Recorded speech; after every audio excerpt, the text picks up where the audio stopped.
All right, so welcome. We are bringing back a Rectory tradition. I am so happy that after the couple years we've had, that we're finally able to be together in this beautiful space. I hope you appreciate what you have around you, because this is just a gem in our community here in Northeastern Connecticut, and to be able to use this for our chapel is just what a perfect end to a year.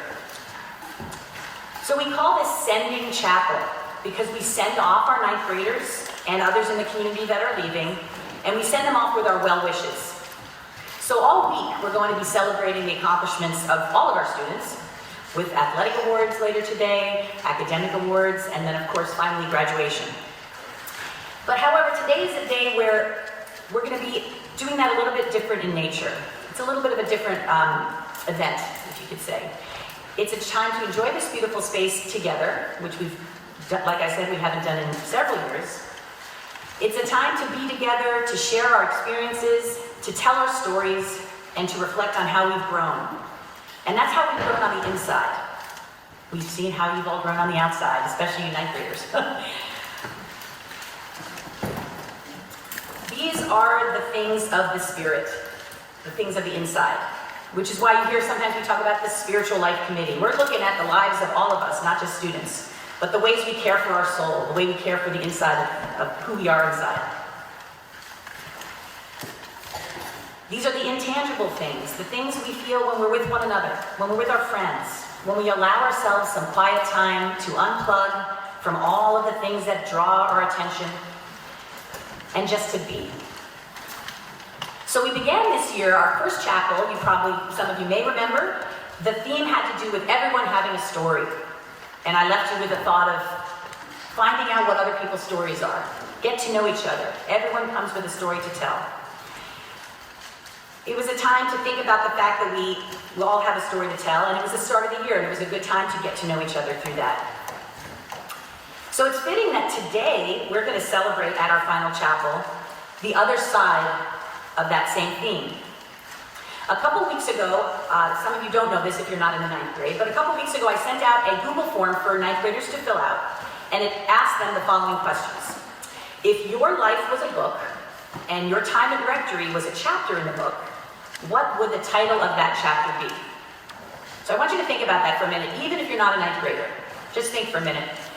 If your life is a book, your time at Rectory is a chapter of that book, what would you name that chapter if you were writing that story?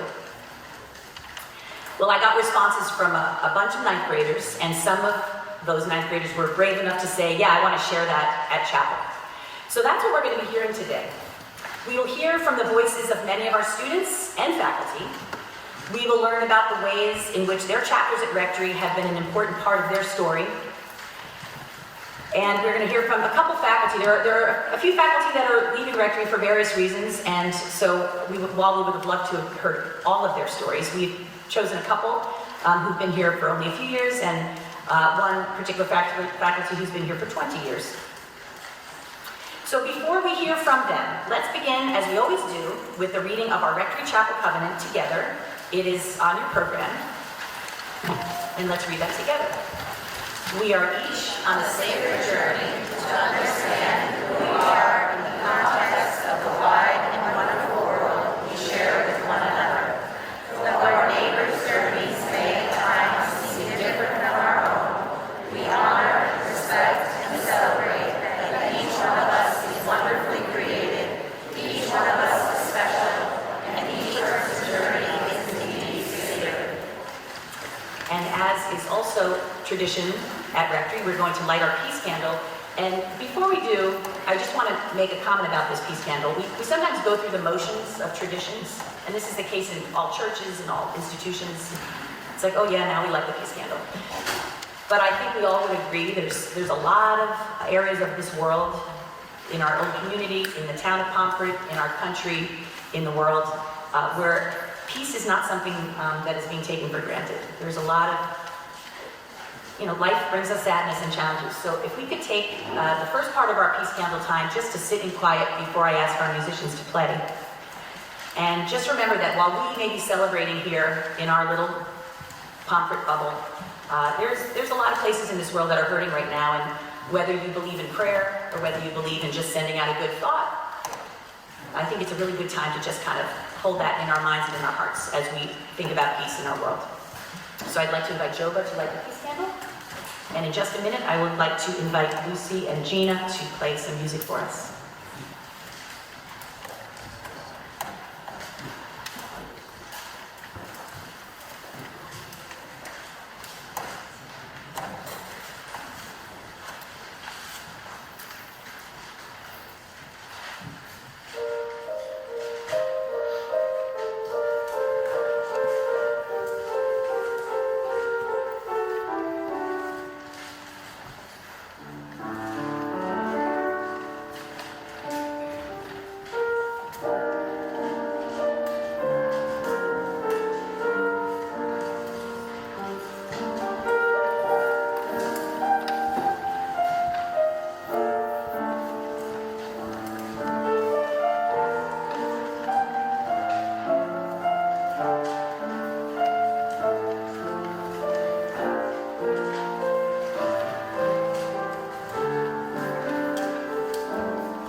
So we're going to hear from the chapter of the book of Ms. Blakelock, and then Mr. Smith.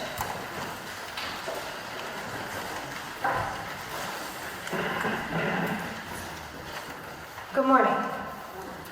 When I think back on my Rectory chapter of my life, I feel as though I have grown up alongside all of you. As I'm sure all of you know, Rectory excels at teaching students, but what you may not know is that Rectory is also exceptional at teaching new and inexperienced teachers how to teach. On my first day of school at Rectory, I checked both of those boxes. I was here to be a teacher, but I was very much a student as well. I remember being very nervous and unsure of myself on that first day. I didn't know if students would like me or the projects I was going to teach. I didn't know a lot of things. However, slowly but surely, I began to learn and grow. I learned about the art curriculum and where supplies were located in the art barn from Mrs. Gould. Mrs. Weigel showed me how to enter grades and comments into both Schoology and TAM. Mrs. Bassett offered words of wisdom and encouragement after a long day or a lesson that just didn't go the way it had been planned. Mr. Ames, Mrs. Hart, and Mrs. Mongan taught me about differentiation and how to support the success of each student in my classroom. In both soccer and lacrosse practices, Ms. Bradley taught me how to challenge and push each player to be their best. Miss Colleen O'Neill answered every panicked phone call when I had questions about the bulletin or the weekend schedule, and she also taught me how to drive a Rectory bus. I am a better teacher thanks to all the teachers who invested their time and energy in me, but I would not be who I am today without students like you. When I think back on my 5 years at Rectory, there's one student in particular who stands out. Michelle Nana's first summer at Rectory was my first summer at Rectory. It was my first time being a dorm parent and Mimi's first time living on her dorm. Together, we figured out exactly what that entailed. Now, I know all of you know Mimi as the competent and capable ninth grader she is today, but I remember the beginning. Mimi came to Rectory as a very spunky, very enthusiastic fifth grader. While she was aware that there were rules, she didn't necessarily adhere to them.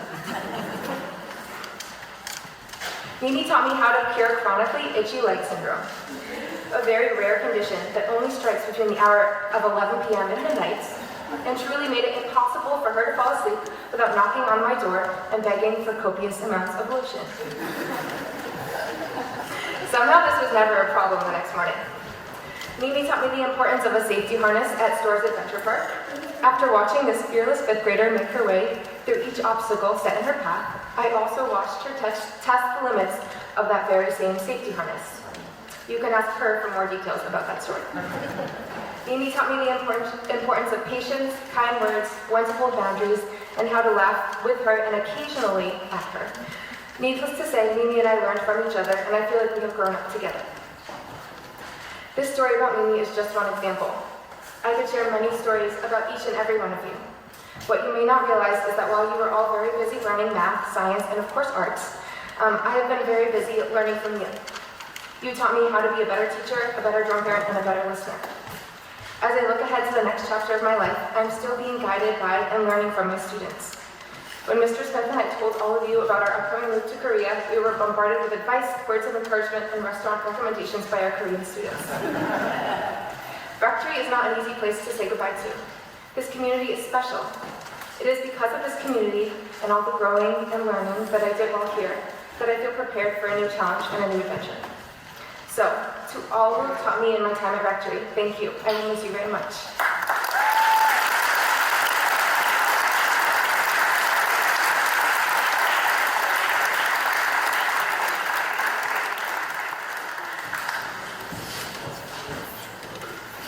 So, the theme of today is chapters, but like with any good book, chapters don't always make sense as standalone stories, so I'm going to give a SparkNotes version of a couple different chapters. So, I met Miss Blakelock working at a summer camp. The first time we went out to eat, we talked about a lot of things, but one of them was independent schools. We both went to independent school, but neither of us came from families where that was necessarily expected. I have two younger siblings who went to our local public high school, and Miss Blakelock's brother did the same thing. But for one reason or another, the younger version of ourselves had decided that that's what we wanted, and our parents basically said, you can give it a shot if we can make it happen. I'm not exactly sure when I decided that I wanted to go to boarding school, but like I said, no one in my family had ever done it. I didn't know anything about the application process. There were no consultants or advisors that I was talking to. I did my own research, I requested a few books, and scoured websites. I eventually settled on one school. Interestingly enough, this chapel is one of the places I visited on my singular tour of that singular school. Pomfret was it. My dad and I actually visited with Mr. Willannon, who still works here because he was the varsity hockey coach in his placement office. And there's no way he remembers that, and I've never mentioned it to him. But even at our admissions visit, admissions people were giving advice like, this is a great place, but you might want to hedge your bets a little and apply to multiple places, but I was undeterred. So this is where I applied. So I filled out my application, asked my teachers for recommendations, and wrote my essay, and hoped. When March 10th came, I ran to the mailbox and I found out that I got in. But I also looked at the number at the bottom of the page and thought that maybe my parents might not be able to swing that price. And I was right. So it was an emotional day because I poured so much of myself into coming here. But when I'd taken the SSATs, I had done so at a school closer to home called North Yarmouth Academy. The director of admissions at NYA was proctoring the test. So we shook hands and talked a little, and he asked if I'd consider looking there. At the time, I had my heart set on coming here. So I politely said I would think about it without actually giving that much consideration. After the news from Crawford, I definitely took some time to recruit, but NYA, played in the prep hockey league, which was important to me. And that's something I wanted to do. So I looked into going and decided that I thought it'd be worth a shot. So I emailed the director of admissions, who I had talked to at the test. And he remembered me, and long story short, everything worked out on my parents' stretch so I could go to school there. And I loved it. It was an adjustment from what I was used to, but I ended up loving it so much that I started to consider teaching at an independent school. My plan was to go to NYA, play hockey, play after that, eventually play in college. I don't know if everyone is aware, but basically, to play hockey in college, you play until you're roughly 35 years old, and then you go to college and you play there. So long story short, that didn't work out, and I had to figure out what I was going to do, and I was spinning my wheels for a while. Once again, a connection from school, helped me out of my rut. A friend of mine who I went to NYA with, her mom worked at a summer camp called Camp Chewonki in Mid-Coast, Maine. It sounded like a lot of work, but also a lot of fun, and I knew that they had connections in independent schools. So, with the goal of teaching of mine, I applied for a job. I'm sure my friend's mom helped out as well. And helped my application along, and I got the job. I worked there for 3 years total. In my second summer there, a pretty girl was hired to help with logistics in the office, which connects back to the beginning of this story, which is when I was out to eat with Miss Blakelock and talking about boarding school. So it was the second summer we were there.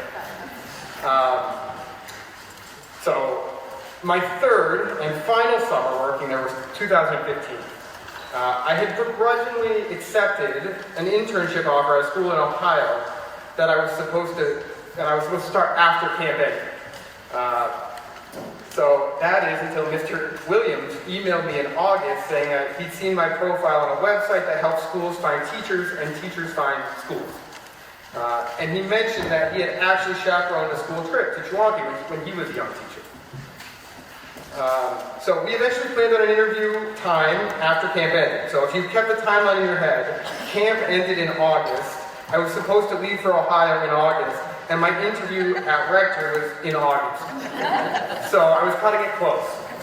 Hiring the right people takes time, and Mr. Williams was doing his due diligence, but I eventually had to call and say basically look, I would love to work at Rectory, and I think my contact in Ohio will be understanding because it's a full-time job, and I would be interning, so I think he's going to get it, but I'm supposed to start driving there on Monday morning. So I don't know. Long story short, as you can see, I'm here right now, so I got the job. That was 2015, 7 years ago. I've learned so much in that time. Miss Blakelock and I were able to spend a lot more time together because we were closer geographically. It's hard to say, what would have happened otherwise. But 2 years after I started my life at Rectory, she became an art teacher here. Looking back at our early conversations, it's kind of like we were always meant to find our way back to a boarding school. Looking back, there have been a lot of moments that have led to today. One of my first encounters with boarding school was literally right here. My SSAT proctor convinced me to give NYA a try, which by proxy led me to working at Chewonki and meeting Miss Blakelock, and maybe even getting the job at Rectory. Another thing I remembered about talking about, which we now call our first date in that second summer, is travel and Miss Blakelock's time studying abroad. So I'd always wanted to travel, but anyone here who plays competitive sports knows they take up a lot of time. So I hadn't traveled extensively when I was a kid or anything like that. And the way Miss Blake talked about it was really cool. And we've since been able to travel together, and so that brings me to our next chapter. So as Miss Blake and I embark on our next adventure together, teaching in Korea, I want to say that all the chapters of your book will connect in one way or another. But like in any good story, there will be twists and turns along the way. You should make plans and set goals, but try not to be so rigid that you aren't open to new ones. All you can do is put one foot in front of the other every day.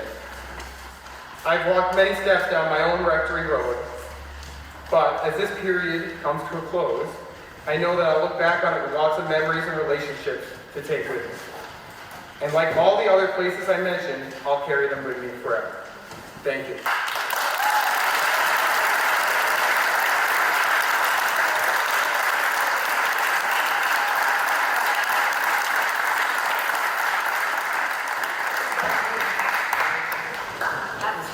Thank you so much. So now we're going to hear from some of the students who are willing to share about their chapter and their story. And some of these are short little stories, short little memories. So I'd like to first invite Joba.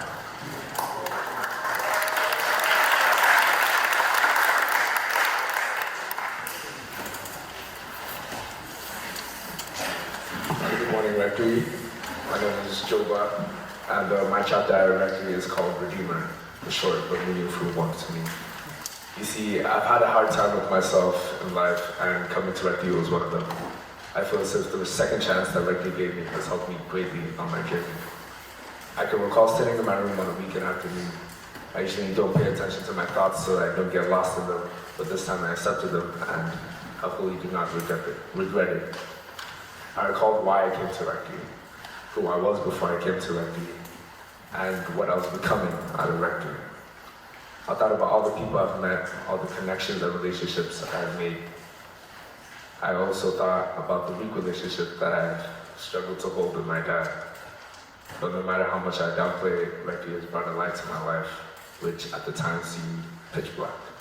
This light will not hopefully lead me through all my challenges and the obstacles that I might face in my way, and will lead towards a greater and more successful life ahead of me.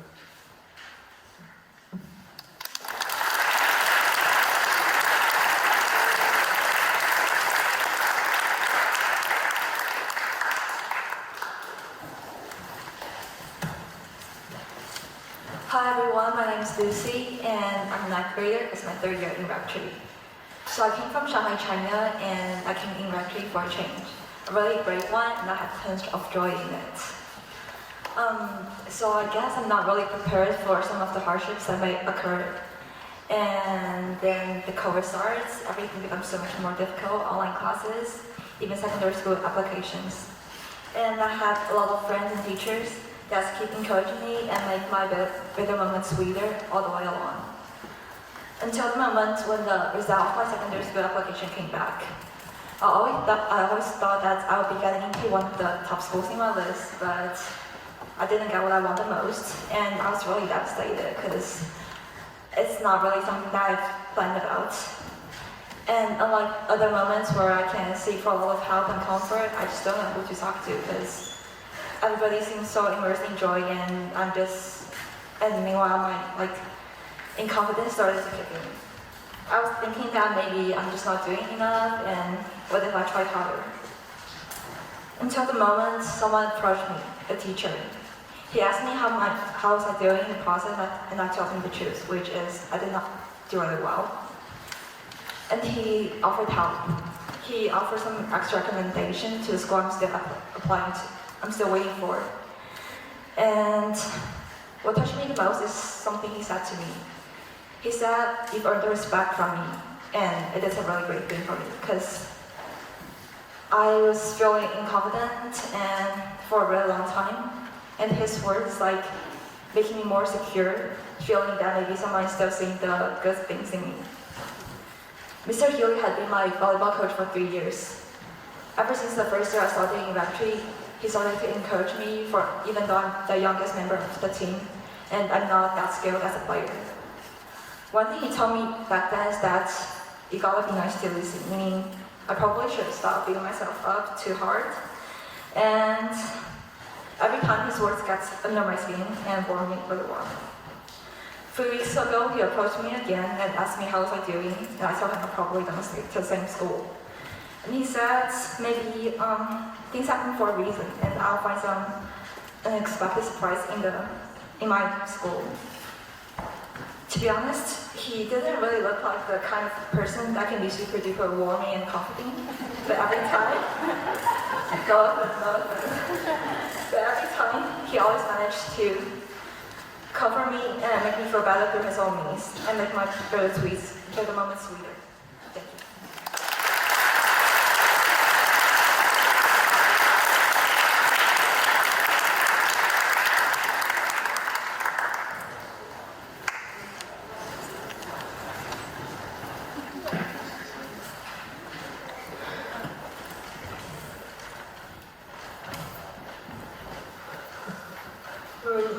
Well, there are a lot of teachers here that are really hard for me to leave, so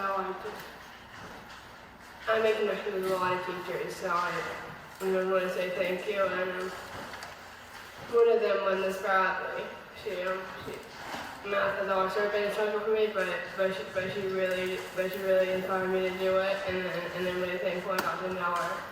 And then for Miss Ducat, she really just like kept me going and really was able to just help me to do what I needed to do. And just like all the teachers here, I'm really thankful to be able to come here. And you guys have all made me feel like I had a really good home here. So thanks to them and good luck to all of you.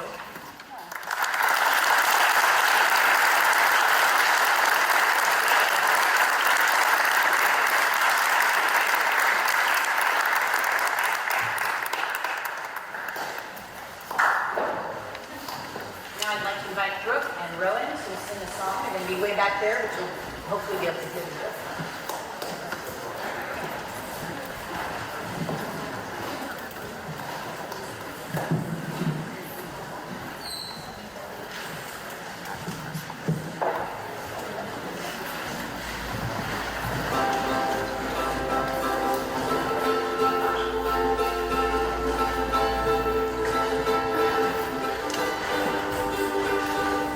I don't know my name.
had race, our dorms spent hours building the boats.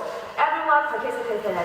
Some even sacrificed hours of their tech time, and we played a lot of exciting music and sang along with it. To my surprise, nearly everyone got up on Sunday morning at 7 o'clock when we decided to improve our boats. And our team spirit was so good that we even prepared water guns and sunglasses ready for a gangster fight with other dorms, though it didn't happen. And we were shouting, "Long live the Lord Memorial" again all the time. I really don't want to leave this dorm. And also, in the English class, we were always excited and kept applauding, throwing weird jokes around and laughing because of no specific reasons. It's hard to believe that my classmates can be so thoughtful while noisy and funny at the same time. Those weird jokes included freedom, comfort zone, Casca, dishonorable, General Darrow, Mark Anthony, Sean is the elevator, and so on. This is the best English class I've ever been in.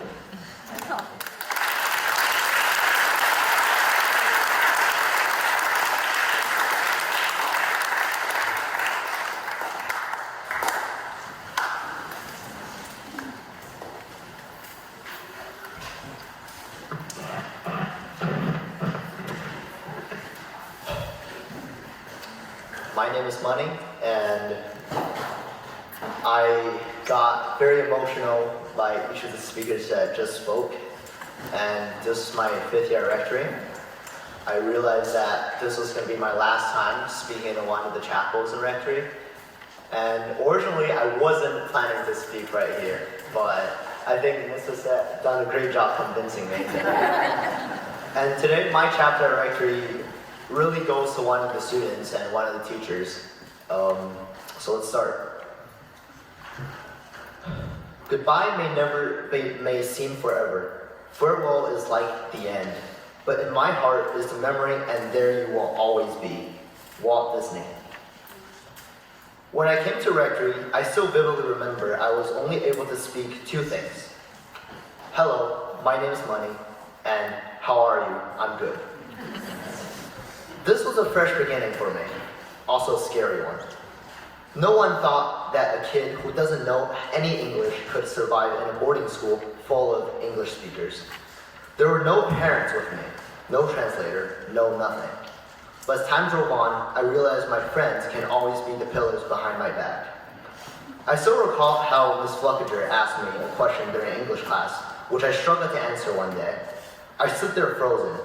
Well, if I only know 2 sentences in English, you basically know I was struggling.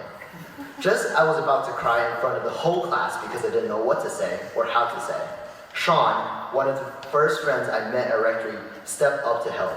He translated what the teacher was saying exactly, and I was able to tell Sean what I wanted to say so he can translate it to Miss F. As we 9th graders move on to secondary school, remember the close friends you have met along the way and why they're so important to you. Goodbye was never an ending. It was always just a fresh beginning. I'm sure that you will all meet your new friends at secondary schools and colleges, which is why I wish you sincerely the best of luck. But always remember the ones helped you to become the person you are today. I will never cry because my Rectory life was over. I'll smile because I recall it just happened. Thank you.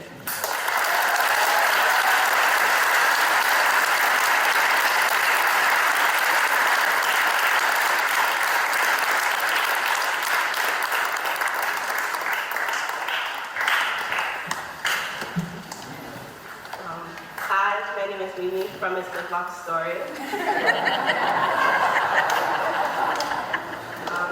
the 3rd of the bananas to come to Rectory, and when I think about Rectory, a few memories come to mind.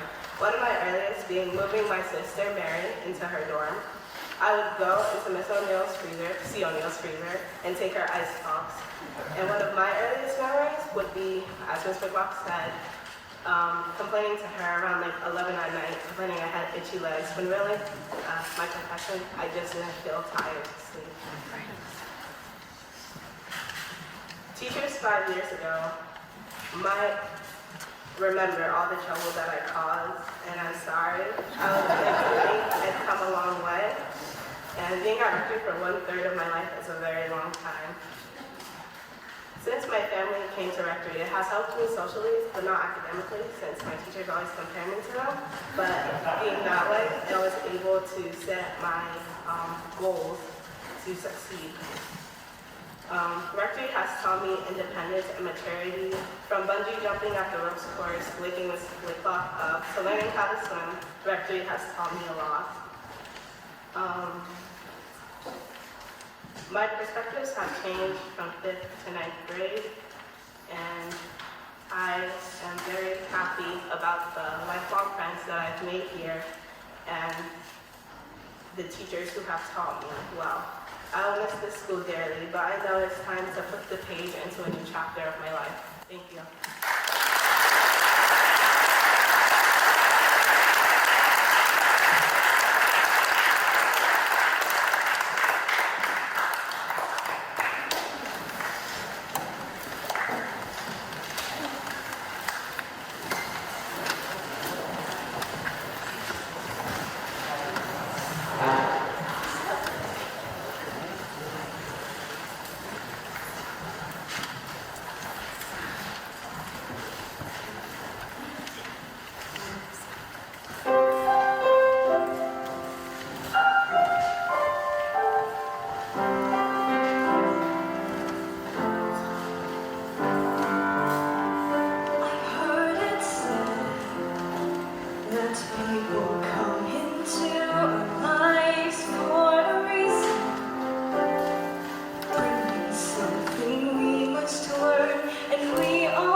By being my friend.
this next faculty speaker and our final faculty speaker needs a little introduction. We wanted to ask Mrs. Tebow to share at this final chapel because, as you all know, she is, what do we say about Mrs. Tebow? She's been here 20 years, and she is sort of, in my mind, she's the pillar of Rectory. You know, we all congregate in the library, we all go to Mrs. Tebow to share ideas and talk about books, and she's just, you know, need I say more? But then when we discovered that we were going to choose a chapel theme that was around books and chapters of books, we thought, wow, what a perfect opportunity for Mrs. Tebow to share her much longer chapter of her life with us. So I will not say any more, but I just want to give Mrs. Tebow a very warm, heartfelt welcome to speak at our final chapter.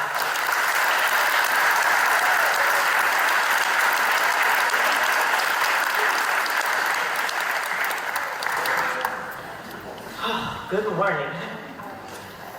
For 20 years, I have asked all of you to do book reviews. And sometimes the faculty and sometimes the students have done wonderful jobs. So I thought that I should do a review of a book that I have read.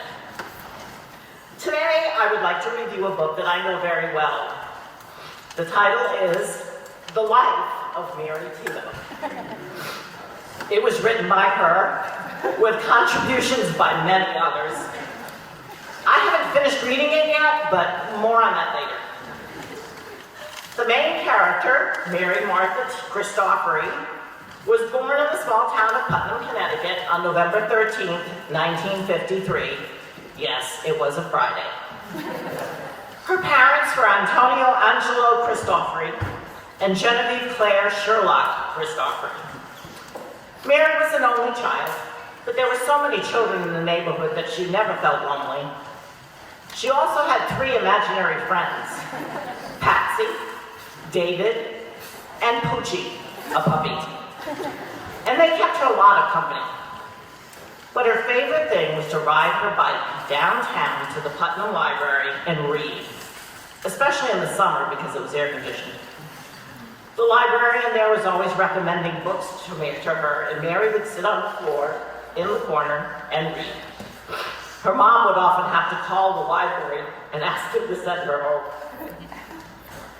The first few chapters in the book are about Mary's childhood, her schooling, her friends, her parents, her cousins, and finally in 1971, her journey to college. In 1975, Mary graduated from Central Connecticut State University with a degree in elementary education with a minor in biology. A side note here, Mary really wanted to be a biologist and eventually an oceanographer, but there were 2 big obstacles to this. One, her fruit flies would not multiply and she failed her genetic biology lab, even though now they multiply in her kitchen exponentially. And 2, she could not and still cannot swim. Mary got a job that August after graduation as a 1-year substitute teacher at Putnam Middle School, teaching, wait for it, 6th grade math. She would go home each day and study the next day's lesson so that she could teach it to her students. Mary was married to Alan Tebow in 1976, and they had been married for 46 years. And then she began teaching 2nd grade. Another side note, Mrs. Shmura was in her class, sitting right in the front row next to her best friend, Robin. By January 1980, Mary took a maternity leave with what would be the first of her 3 sons. Mary loved being a mother, and she decided to be a stay-at-home mom. But by 1986, her dad said to her, "You need to talk to more adults." So she got a job at the local public library on the bookmobile. This was a cool job, because she got to ride in a really big bus and bring books to adults and kids in the neighborhoods of Killingly. The next few chapters talk about Mary's life at the Killingly Public Library, moving into the role as children's librarian, planning programs, and buying books. And this is where she met Miss Sangiolo, as Mary booked her for several music programs. Fun fact, do you know that if you work in an old building and you bring in a program about snakes, that the bats who live in that building come out and hang from the ceiling the next day? True fact. Well, one day in 2002, Mary saw an ad in the local paper. Rectory School needed a librarian, and she applied for and got the job. The next 20 years flew by, filled with book fairs, black and orange days, book discussions, and memorable programs such as dissecting squid and watching flying owls and falcons. But one of the most enjoyable parts of her job were the book reviews. The seemingly infinite number of reviews of Diary of a Wimpy Kid. The hilarious movies, the amazingly creative drawings, posters, and dioramas. And the books that Mary has read due to students' recommendations, well, that pile is ongoing as she tries to get through them all. However, the best part of her job at Rectory was the people. The administrators, the faculty, the staff, the parents are the most amazing people one could hope to work with. And many have become her friends. But the top award goes to the students. 20 years of wonderful boys and girls who were feisty, funny, sarcastic, challenging, loud, quiet, emotional, but overall, just perfect. There are so many names in this chapter, and a life to go with each one. But I haven't finished reading this book because the remaining chapters are not yet written. I don't even know how many chapters there will be, but I can't wait to find out what happened next. Mary has grandchildren and a new RV, so I'm hoping to find out about her travel adventures and her fun times with her family. Would I recommend this book to others? Well, if you enjoy reading about another person's life, then this is a good one. But I would suggest you find your own book in the Library of Life. Reread the beginning chapters, then work on filling in your own chapters after that. Every day adds more adventures.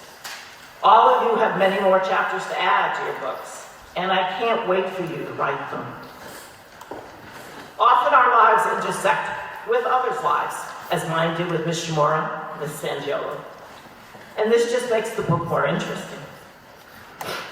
I know that all of you here at Rectory are featured in the next chapter in my book, and I hope that I appear in yours. Thank you for a wonderful 20 years.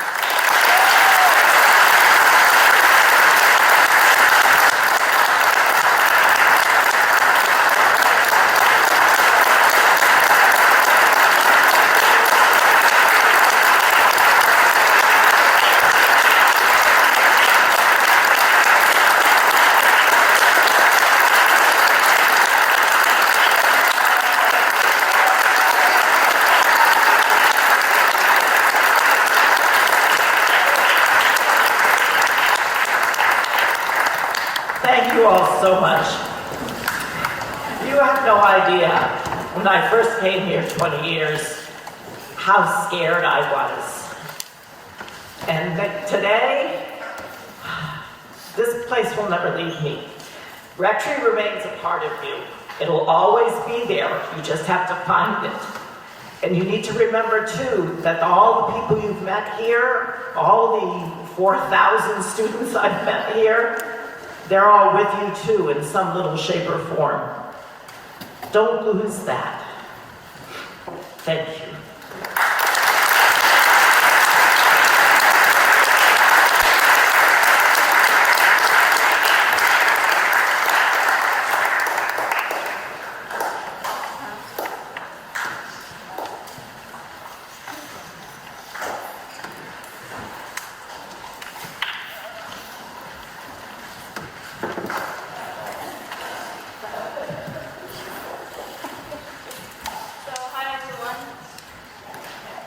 Just because I wanted me to say a few words about why we chose this song before we start. So it's called The Good Life, and we first learned it in 5th grade when we used to do 5th and 6th grade band together. It was one of the harder songs in the book, but we wanted an extra challenge.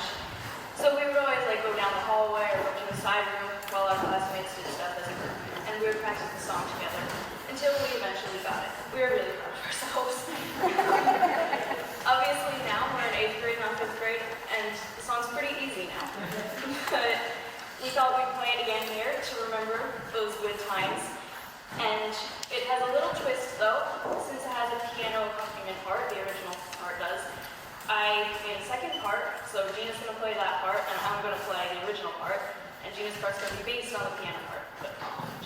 So, yeah, hope you enjoy.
Wanted to take a brief moment to just say thank you to everyone who participated today, who shared their stories, their music, but also to all of you, because you are characters in all of these stories. So I hope we kind of come away from this chapel today not only thinking about the fact that we're saying goodbye to some people, but that for those of us that are continuing on at Rectory next year, we're still writing those chapters, and those are an important part of our life and our journey. So again, that's all I wanted to say was a thank you to those who participated, both musically, those who shared and spoke, and also those who are part of our lives. So thank you to all of you. We're going to close musically with a song sung by the Howlers, if you haven't figured it out. We're the faculty band. And so I'd like to invite those teachers up. And we put the refrain of the song in your program. So once you get the hang of it, and some of you probably know the song, we ask you to sing along with us.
be with us. All right, we're going to finish with the way we end every chapel with our closing prayer. But before we do, I wanted to just say that this morning, some of the ninth grade teachers handed out pieces of orange paper to their students, and I asked them to write a wish for next year's graduating class, so the class of 2023.